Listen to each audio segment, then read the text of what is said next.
2024 లేదా 25లో డిగ్రీ లేదా బీటెక్ చదివారా? సాఫ్ట్‌వేర్ జాబ్ కోసం ఎదురు చూస్తున్నారా? అయితే కోడ్ జ్ఞాన్ 100 డేస్ కోర్సులో చేరండి, జాబ్ సాధించండి.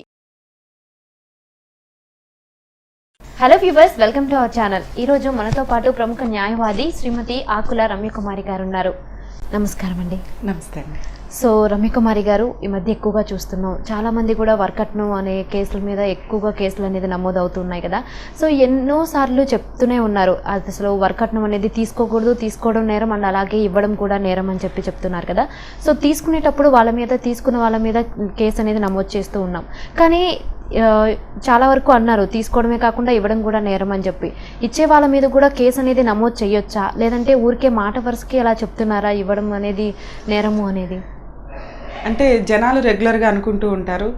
ఎప్పుడు కూడా ఈ మధ్య మనం రెగ్యులర్గా చూసే కేసుల్లో ఎలా ఉంటుందంటే 498 కేసులు కానీ డౌరీ ప్రొహిబిషన్ కేసులు కానీ వేసేటప్పుడు మేము ఇంత 5 lakhs 10 lakhs కట్నం ఇచ్చాం వాళ్ళు డిమాండ్ చేయడం వల్ల ఆఫ్టర్ దట్ మ్యారేజ్ తర్వాత కూడా వాళ్ళు ఇంకో 5 lakhs ఇవ్వమనో లేకపోతే జాబ్ పర్పస్ బిజినెస్ పెట్టుకోవడానికి ఇట్లా హెరాస్ చేస్తున్నారు, అది ఇవ్వకపోవడం వల్ల తరిమేశారనో క్రూయాలిటీ ఎక్కువగా ఉందనో ఇంట్లో, ఇట్లా రెగ్యులర్గా మనం చూస్తున్న కేసుల్లో 99% అంటే యాక్చువల్గా 100% కూడా 498 కేసులు ఫైల్ చేయడమే చూస్తూ ఉంటాం డౌరీ ప్రొహిబిషన్కి సంబంధించి. అంటే హెరేస్ చేశారు అనే హస్బెండ్ ఫ్యామిలీ మీద ఇన్లాస్ మీద వేయడమే జరుగుతుంది తప్ప చట్టం చెప్పినట్లు ఇచ్చిన వ్యక్తులు కూడా శిక్షార్హులే అనే దాని మీద ఎవరు ఇప్పటిదాకా పెద్దగా కేసులు ఫైల్ చేసిన వాళ్ళు లేరు. చాలా డౌట్స్ కూడా వస్తుంటాయి. ఏమంటే చట్ట ప్రకారం ఇవ్వడం కూడా నేరమే అన్నారు కదా, పుచ్చుకోవడం ఒకటే నేరం అనే దాని మీద కేసులు ఎందుకు ఫైల్ చేస్తారు? మరి వీళ్ళ మీద కేసులు వేయడానికంటే మా మామగారు ఇచ్చాను ఎంత ఇచ్చారని చెప్తున్నారు కదా, మరి అతను ఇచ్చినందుకు అతనికి ఏం శిక్ష ఉండదా, అతని మీద ఏమి నేను కేసులు ఫైల్ చేయడానికి ఉండదా అని హస్బెండ్స్ కానీ హస్బెండ్ తరపున వాళ్ళు కానీ లేదా ఆడపడుచులు కానీ చాలా బాధపడుతూ అడుగుతున్న సందర్భాలు కూడా చాలా వరకు ఉంటాయి.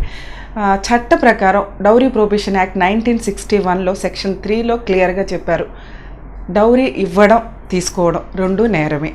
దాంతోపాటు ప్రోవోక్ చేయడం, అబెట్ చేయడం, అంటే కొంతమంది ఈ వ్యక్తికి ఖచ్చితంగా 10 lakhs ఇవ్వచ్చండి, చాలా మంచి కుటుంబం, ఆ మాత్రం ఇవ్వకపోతే మన అమ్మాయికి అంత గుడ్ విల్ ఉండదు, ఇట్లా చెప్పుకుంటూ ప్రోవోక్ చేసిన వ్యక్తులు, అంటే ఇచ్చిన వ్యక్తులు తీసుకున్న వ్యక్తులు ప్రోవోక్ చేసిన వ్యక్తుల మీద కూడా ఈ చట్ట ప్రకారం కేసు ఫైల్ చేసి ప్రాసిక్యూట్ చేసే రైట్స్ ఉంటాయి. సో మనం కంప్లైంట్ ఎవరైతే 498 డౌరీ ప్రొహిబిషన్ యాక్ట్ ప్రకారం అమ్మాయి తరపున వాళ్ళు కంప్లైంట్ ఇస్తారో, ఇచ్చిన తర్వాత లేదా ముందుగా వాళ్ళ వైపు నుంచి హెరాస్మెంట్స్ ఉందని కానీ లేదా ప్రూవ్ అయిన తర్వాత అన్నా కూడా అబ్బాయి తరపు వ్యక్తులు కూడా, అంటే తీసుకున్నావు అనేది ప్రూవ్ అయింది, ఇచ్చావు అనేది వాళ్ళు చెప్తున్నారు కదండి, మరి ఇది కూడా ప్రాసిక్యూట్ చేయండి, ఇవ్వడం కూడా నేరమే కదా అని చెప్పి పోలీస్ స్టేషన్లో కంప్లైంట్ ఫైల్ చేసే రైట్స్ అబ్బాయి తరపు వాళ్ళకు కూడా ఉంటే, అలాగే వాళ్ళు కంప్లైంట్ ఒకవేళ పోలీసులు తీసుకోకపోతే ప్రైవేట్ కంప్లైంట్ మ్యాజిస్ట్రేట్ దగ్గర ప్రైవేట్ కంప్లైంట్ ఫైల్ చేసి ప్రాసిక్యూట్ చేసే రైట్స్ ఉంటాయి. సో ఈ రకంగా ఇవ్వడం కూడా ప్రొవోక్ చేయడం కూడా చట్ట ప్రకారం నేరమేనండి. ఒకవేళ నేరమే అయితే కనుక కేసు నమోదు చేసినప్పుడు వాళ్ళకి ఎంత శిక్ష పడచ్చు అంటారు? చట్ట ప్రకారం ఎవరైతే కంప్లైంట్ ఫైల్ చేస్తారో ఒకవేళ పోలీసులు తీసుకోకపోతే మేజిస్ట్రేట్ దగ్గర కంప్లైంట్ ఫైల్ చేయడం జరుగుతుంది.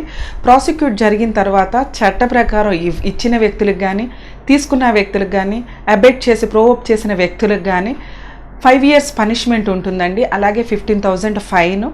దాంతోపాటు ఎంత అయితే డౌరీ ఇచ్చామో అంటున్నారో అంత డౌరీ అమౌంట్ని కాంపెన్సేషన్గా కట్టమనే రైట్స్ కూడా, ఫైన్ కింద వేసే రైట్స్ కూడా చట్టానికి ఉంటుంది. అంటే అబెట్ చేసే వ్యక్తులు పక్కన కూర్చొని పెద్ద మనుషుల్లాగా వచ్చి కొంతమంది లెటర్స్ లాగా రాస్తూ ఉంటారు, ఇట్లా గరిటలు ఇచ్చాం, గిన్నెలు ఇచ్చాం, మంచం ఇచ్చాం అంటూ. అంటే ఇవన్నీ కూడా ఇష్ట ప్రకారం కానుకగా ఇవ్వడం వేరు, హెరేస్ చేసి తీసుకోవడం వేరు, వాళ్ళు మేము ఇవ్వాలి కట్నం అని చెప్పి గొప్పగా చెప్పుకొని ఇవ్వడం వేరు.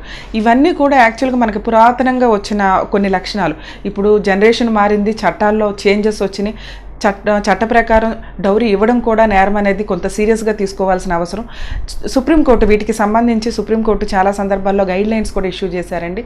కట్నం ఇవ్వకపోతే అమ్మాయి మ్యారేజ్ అవ్వదు కదండి, మరి అలాగా అనే వాళ్ళకి చాలామందికి డౌట్స్ ఉంటూ ఉంటాయి.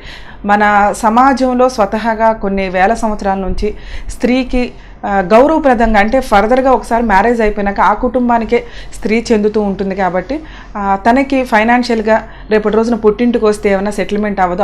ఒకప్పుడు ఆస్తులు వాటాలు కూడా ఉండేవి కాదు. దానివల్ల తనకి మ్యారేజ్ టైంలో ఎప్పుడైతే మ్యారేజ్ చేసుకుని వెళ్ళిపోతుందో సర్వ హక్కులు కోల్పోతున్నట్లే ఫీల్ అయ్యేవాళ్ళు. కాబట్టి ఒకవేళ భర్తకు కానీ ఆవిడ కుటుంబ సభ్యులకు కానీ ఏదైనా ఫైనాన్షియల్గా ప్రాబ్లం వచ్చినా తనకి తాను నిలబడి తన కుటుంబాన్ని రన్ చేసుకోవడానికి ఉపయోగపడుతుందన్న ఉద్దేశంతో కొంత స్త్రీధనం కింద ఆస్తి రూపంలో కానుకల రూపంలో ఇవ్వడం అనేది జరుగుతూ ఉండేది. అది కాస్త ఈ రోజున ఖచ్చితంగా తీసుకువెళ్ళాలి అని కొంతమంది అమ్మాయిలు ఖచ్చితంగా ఇస్తేనే పెళ్ళి అనేది జనరేషన్లో మార్పు వచ్చేయడం వల్ల డౌరీకి సంబంధించిన కేసులు చాలా సీరియస్గా అయినాయి. డౌరీ ఇవ్వకపోతే మ్యారేజ్లు ఆగిపోయిన సందర్భాలు, మ్యారేజ్లు జరగకుండా సూసైడ్లు చేసుకున్న సందర్భాలు కూడా అయినాయి. అవి చేంజ్ అవ్వకుంటూ కోర్టులో కేసుల్లో సీరియస్నెస్ రావడం వల్ల డౌరీ ప్రొహిబిషన్కి సంబంధించి కేసులు 498 ఈరోజు ఫైల్ అవ్వడం వల్ల కొంత మ్యాక్సిమం ఒక 10% డౌరీకి సంబంధించి తగ్గిన విషయం ఎలా వస్తూ ఉంటుందంటే ఏమి ఇచ్చుకుంటారో మీ అమ్మాయికి ఇచ్చుకోండి అనే స్టేజ్కి ఈ రోజున కొంత తగ్గారు.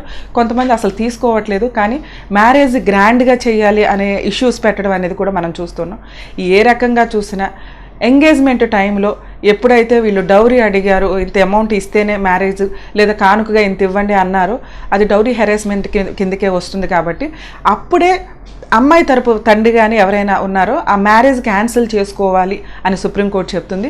ఆ సందర్భంలో ఎవిడెన్స్ ఉంటే కనుక వాళ్ళ మీద కేసు ఫైల్ చేసే రైట్స్ కూడా ఉంటాయి. అప్పుడు డౌరీ కోసం హెరాస్ చేసిన కేసు అనేది క్లారిటీ ఉంటుంది. ఇవ్వడం అనేది జరగదు కాబట్టి వీళ్ళ మీద కేసు వేయడం జరగదు. ఇది కొంత ఏమన్నా రెగ్యులర్గా జరుగుతూ ఉంటే ఖచ్చితంగా ఈ డౌరీకి సంబంధించిన మనకు పురాతనంగా అనాథగా వస్తున్న ఆచారాలు ఏవైతే ఉన్నాయో అవి తగ్గడానికి అవకాశం ఉంటుంది. ఎంత చట్టాలు ఉన్నప్పటికీ కూడా వాటి ఇంప్లిమెంటేషన్ అనేది ప్రతి ఇంట్లోకి వచ్చి కన్సిడర్ చేయడం అనేది కుదరదు. కాబట్టి యాక్షన్ తీసుకోవడం కుదరదు. ఎవరైనా కంప్లైంట్ ఇచ్చిన తర్వాతే దాని మీద కొంత అవేర్నెస్ అనేది వస్తూ ఉంటుంది. ఇటువంటి కంప్లైంట్లు ఎక్కువగా పెరిగితే ఈ చట్టం ద్వారా కొంత కంట్రోల్ చేయడానికి ఉంటుంది. ఓకే, మరి చాలా వరకు ఏంటంటే కట్నం తీసుకోవడం నేరం కదా అని చెప్తున్నారని సో గిఫ్ట్ రూపంలో ఏదో ఒకటి ఇస్తూ ఉన్నారండి. సో గిఫ్ట్ రూపంలో కూడా ఏంటంటే మనకి ఏదైనా వస్తువులు ఇచ్చినా అది గిఫ్ట్ రూపం అవుతుంది, లేదంటే ఏదైనా బంగారం పెట్టినా సో అమ్మాయికి పెడుతున్నాం కాబట్టి అది కూడా గిఫ్ట్ రూపం అవుతుంది. కానీ చాలా వరకు ఏంటంటే ఏదైనా ఆస్తులు కానీ అవన్నీ కూడా రాసి చేస్తూ ఉంటారు. సో ఖచ్చితంగా ఇవ్వాలి అని చెప్పి అబ్బాయి వాళ్ళు అడగొచ్చు. సో వీళ్ళు ఏంటంటే గిఫ్ట్ రూపంలో ఇస్తున్నాం కదా అని చెప్పి అవన్నీ ఇస్తున్నారు. సో అలా అన్నీ ఇవ్వడం కూడా అది గిఫ్ట్ రూపమే అవుతుందా, లేదంటే ఆస్తిపరంగా ఉంటుంది కాబట్టి అది కట్నం అని చెప్పి అనుకుంటారా?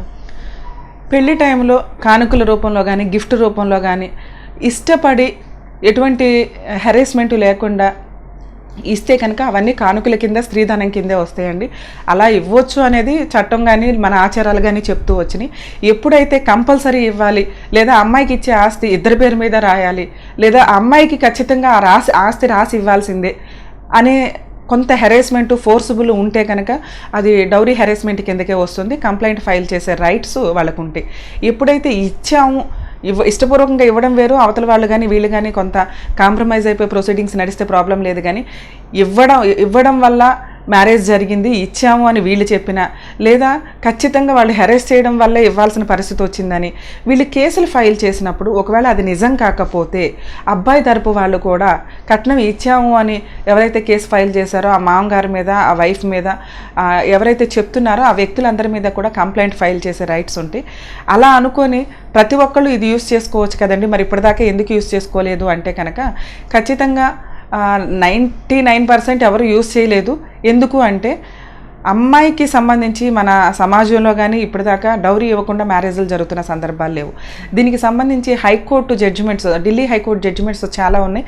దాన్ని సుప్రీంకోర్టు కూడా సపోర్ట్ చేసుకుంటూ వచ్చిందండి. ఏంటంటే అంటే అమ్మాయి పేరెంట్స్ మీద డౌరీ ఇచ్చామని చెప్పే వ్యక్తుల మీద మీరు కంప్లైంట్ ఫైల్ చేసినప్పటికీ వాళ్ళు హెరాస్ చేయడం వల్లే ఇచ్చాము అనేది ప్రూవ్ అవుతూ ఉంటుంది.